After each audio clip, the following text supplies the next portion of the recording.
नमस्ते। मैं हूं द ट्रू सिटीजन या सच्चा नागरिक।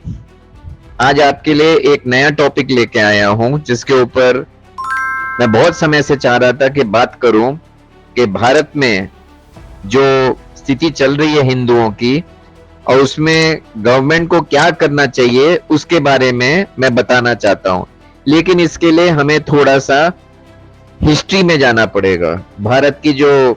भारत का जो पास्ट है बेसिकली उसको देखना पड़ेगा कि क्या हुआ था और आज हम कहां पहुंचे हैं और क्या हो रहा है।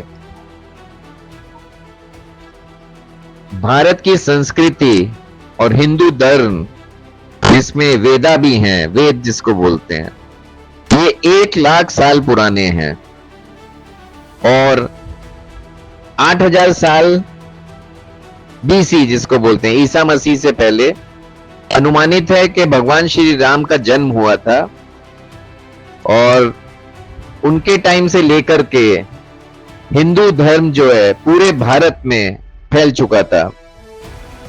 अब आगे बताने की ये बात है कि सब अच्छा चल रहा था जब तक पृथ्वीराज चौहान भारत के हिंदू राजा थे या चंद्रगुप्त मौर्य थे।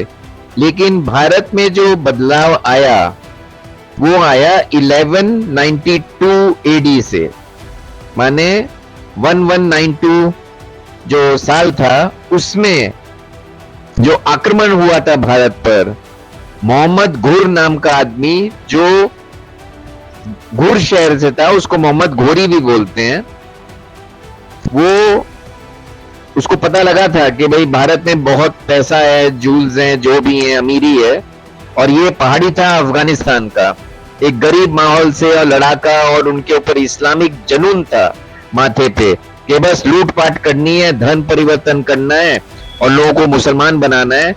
उस हिसाब से वो भारत में उसने हमले किए। 16 बार तो वो हार गया पृथ्वीराज चौहान से।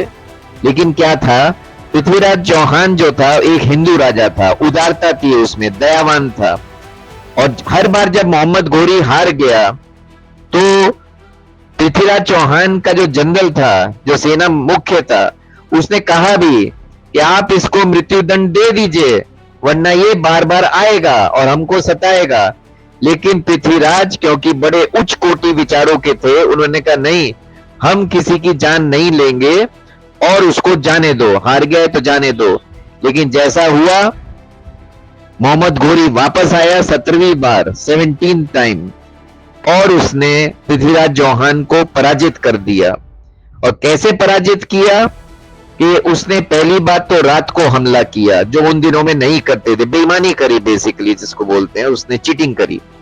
दूसरी बात, एक आदमी था जिसका नाम था जयचंद, जयचंद की बेटी से शादी नहीं करी पृथ्वीराज चौहान ने। इस बात का बदला लेने के लिए जयचंद मिल गया घोरी के साथ, जिसको कहते हैं हिंदू गद्दार, जो आज भी भारत में करोड़ों करोड़ों गद्दार हैं हिंदुओं के। लेकिन उस टाइम का जो पहला माननीय गद्दार था वो था जयचंद, जिसके ऊपर आज हम सबको जयचंद बोलते हैं। और उसके साथ इसके मोहम्मद घोरी के साथ मिलके उसने जो था पृथ्वीराज चौहान को हरा दिया। और नतीजा क्या हुआ, पृथ्वीराज चौहान की आंखें नोच ली गई, बर्बरता के साथ उसको मारा गया, पीटा गया और अंत में उसका खून कर दिया गया।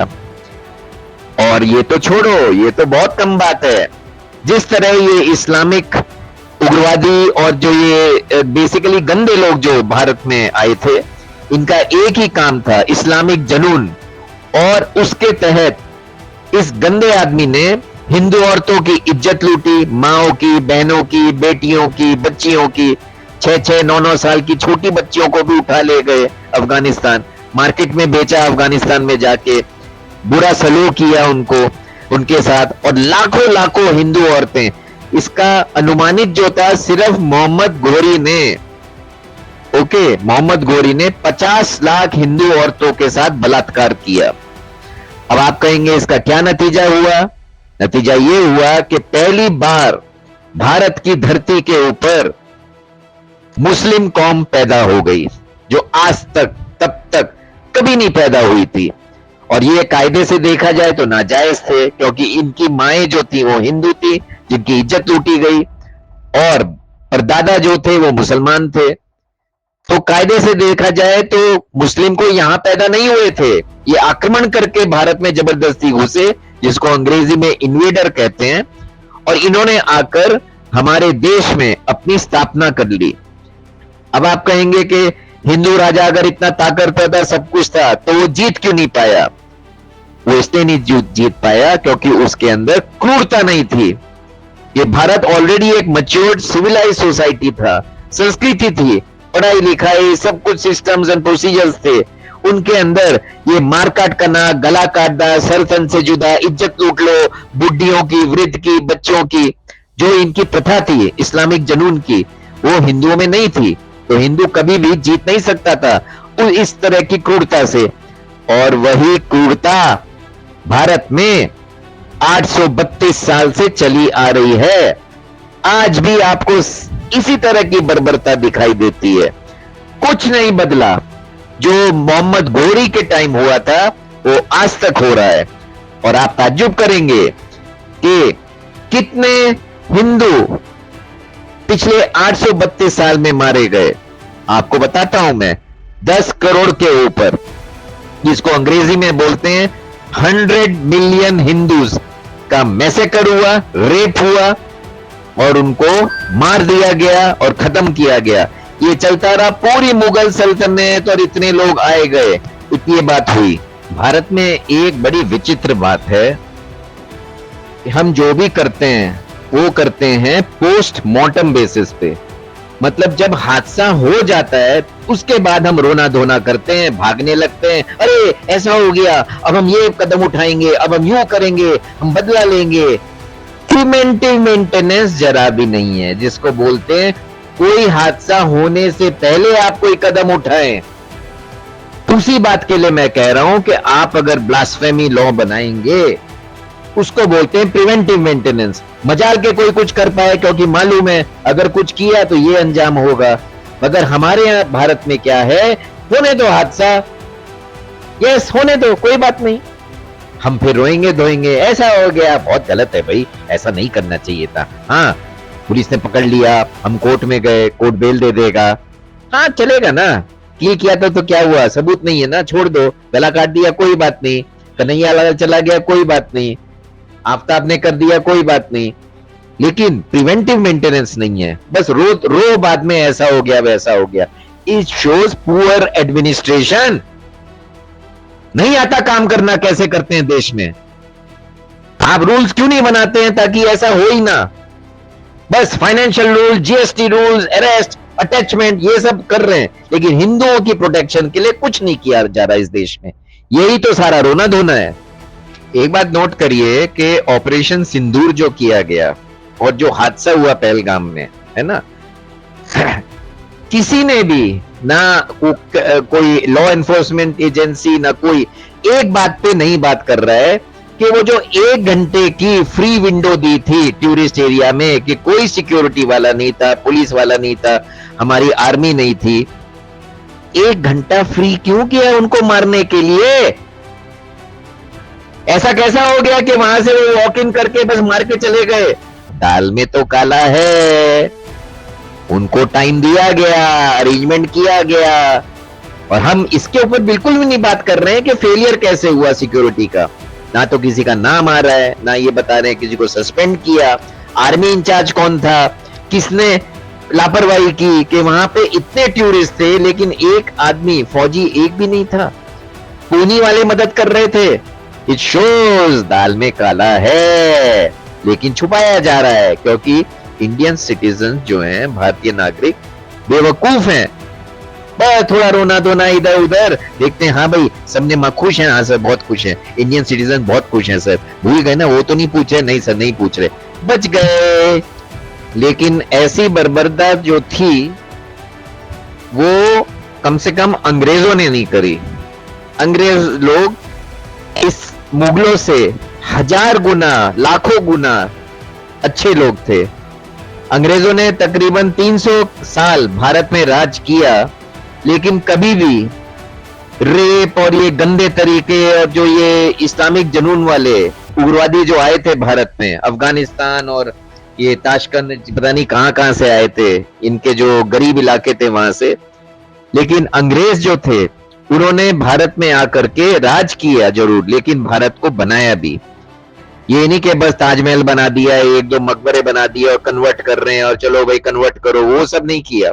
डेवलपमेंट दिया, रेलवेज दी, पीनल कोड दिया, आर्मी बनाई, बहुत कुछ किया, लेकिन गंदे काम नहीं किए। इस बारे में अंग्रेजों की मैं जरूर तारीफ करूंगा और थैंक यू टू अंग्रेज लोग, अंग्रेजों को थैंक यू बोलते हैं कि कम से कम उनकी वजह से भारत को आजादी मिली और भारत जो है वो इंडिपेंडेंट देश हो गया। 1947 में भारत और पाकिस्तान और ईस्ट पाकिस्तान का बंटवारा हुआ। ठीक है, चलो पाकिस्तान को तो इस्लामिक मुल्क बना दिया, ईस्ट पाकिस्तान और ये जो बांग्लादेश बोलते हैं जो फिर से ईस्ट पाकिस्तान बन रहा है, और भारत को कायदे से हिंदू देश बनना चाहिए था, क्योंकि बंटवारा ही इस बारे पर यहाँ पे जो है गलती कर दी गांधी ने और नेहरू ने, जिन्होंने हिंदुओं को धोखा दे दिया, सेकुलर करके हिंदुओं को फंसा दिया। और आज हम उसकी कीमत चुका रहे हैं कि हिंदू आज भी भारत में मारे जा रहे हैं, कूटे जा रहे हैं, इज्जत लूटी जा रही है हिंदुओं की, लोग आके मार देते हैं, गोली मार देते हैं, कुछ नहीं बदला। जो मोहम्मद घोरी ने किया था 832 साल पहले आज भी हो रहा है। अब आप कहेंगे कि इसका सोल्यूशन क्या है? कोई सोल्यूशन निकालने में इंटरेस्टेड नहीं है। अब मैं कहूंगा कि मोदी जी आज 11 साल से पावर में है, आप क्यों नहीं कोई कानून इनेक्ट करते हैं जिसमें से हिंदुओं को प्रोटेक्शन दी जाए? 57 मुस्लिम देश हैं, ओके, कितने 57, सब में इस्लामिक कानून है और सबको इज्जत मिल रही है। अरे ट्रम्प भी इज्जत दे रहा है, सब दे रहे हैं, लेकिन हम शर्मा रहे हैं अपने आप को हिंदू देश बोलते हुए, और हमको बनने नहीं दिया जा रहा है क्योंकि लोग जो खासतौर से मुस्लिम समुदाय है वो डरता है कि भाई अगर हम हिंदुओं के नीचे रहेंगे ये तो हमें मंजूर नहीं है, हमारे परदादा तो मालिक थे इस धरती के। तो अगर ऐसा चलता रहा तो गलती तो 1947 में हो ही गई, कि गलती हो जाती है तो उसे ठीक भी किया जाता है। कायदे से मोदी जी को इस समय जो हिंदुओं पे अत्याचार हो रहा है वो दो ही तरह ठीक होगा।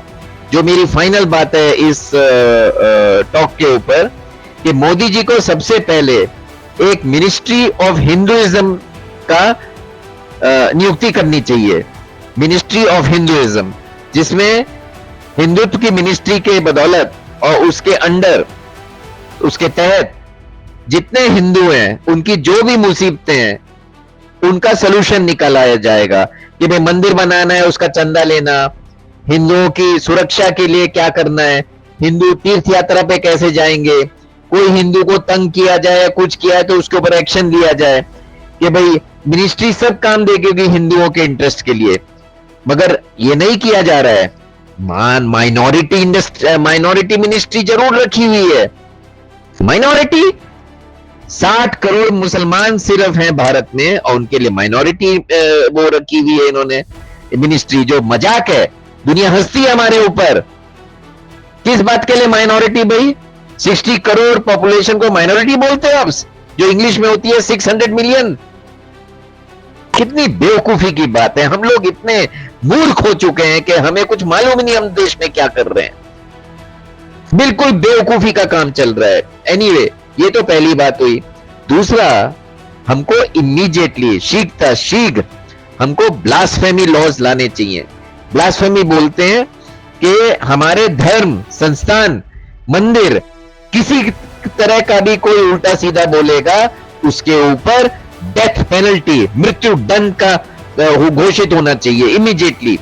आप कोर्ट में जाके बेल लेकर के कि भाई किलर हैं, मर्डरर हैं, गला काटने वाले उनको बेल दे रहे हैं, वो कानून नहीं चलेगा। कोर्ट में जाके ये कानून होगा, पकड़े गए, तुमने पत्थर फेंका, मृत्यु दंड, तुमने हमारी बेइज्जती करी, मृत्यु दंड, हिंदू औरत की इज्जत लूटी, मृत्यु दंड।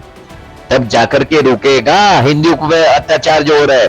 अरे पाकिस्तान में ब्लास्फेमी लॉ है, कोई कुछ नहीं बोल पाता, कर पाता, सब दब दब के रहते हैं। दुबई में भी है, सऊदी में है, जितने मुस्लिम नेशन है सब में है और सबको इज्जत मिल रही है।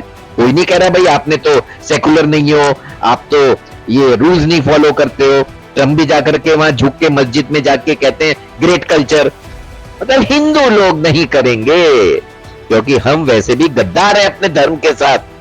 हम कुछ नहीं करना चाहते हैं, बड़ी बड़ी बातें करते हैं, डेवलपमेंट, ब्रिज, ये वो, न्यूक्लियर सबमरीन। अरे धर्म पे ध्यान दो ना। जब हिंदू ही नहीं बचेगा, तुम्हारी सबमरीन क्या करेगी? सबमरीन नहीं, वो मस्जिद में कन्वर्ट हो जाएगी तुम्हारी। समझो बात को। तो ब्लास्फेमी लॉ बहुत जरूरी है, जिसके तहत हिंदुओं का प्रोटेक्शन आ जाएगा। उसके बाद में मजाल के कोई पत्थर फेंके प्रोसेशन पे, हमारी जो निकलती हैं रैलीज निकलती हैं हिंदुओं की, मजाल के कोई हमारे डेसिक्रेशन हो मंदिर का कि भाई मंदिर तोड़ दिया या मूर्ति तोड़ दी, कुछ नहीं हो पाएगा। ना रेप कर पाएंगे बच्चियों का, हमारी औरतों का, ना ये जो मदरसा में हिंदू औरतों का इज्जत लूटी जाती है वो भी बंद हो जाएगी। उठाओ ना कदम मोदी जी, डेवलपमेंट रोक दो। आप 10 बिलियन 20 बिलियन डॉलर देते हो, लेकिन आपके पास $1 बिलियन नहीं है हिंदू संरक्षण के लिए, कि भाई सेफ्टी के लिए, हिंदू के लिए आप नहीं अनाउंस कर रहे हैं। जबकि आपको मौका मिला, हिंदू आपको वोट दे रहे हैं, 11 साल से वोट दे रहे हैं, लेकिन कब तक देंगे मोदी जी? थक रहे हैं हिंदू। अब हम नहीं ले पाएंगे ये दुख दर्द। हम नहीं चाहते कि हमारी हिंदू औरतों पे बलात्कार हो, उनको बेवा बनाया जाए, विडोज बना दो उनको। आदमी मार के जा रहे हैं, बस 2-4 दिन का, 1 हफ्ते की पॉलिटिकल रैली करके ऑपरेशन सिंदूर बोल के हम सेटिस्फाई हो रहे हैं। नहीं सर, आप ये 2 आइटम करिए, ministry of Hinduism and blasphemy law लाइए, देखिए सारा अत्याचार बंद हो जाएगा। धन्यवाद।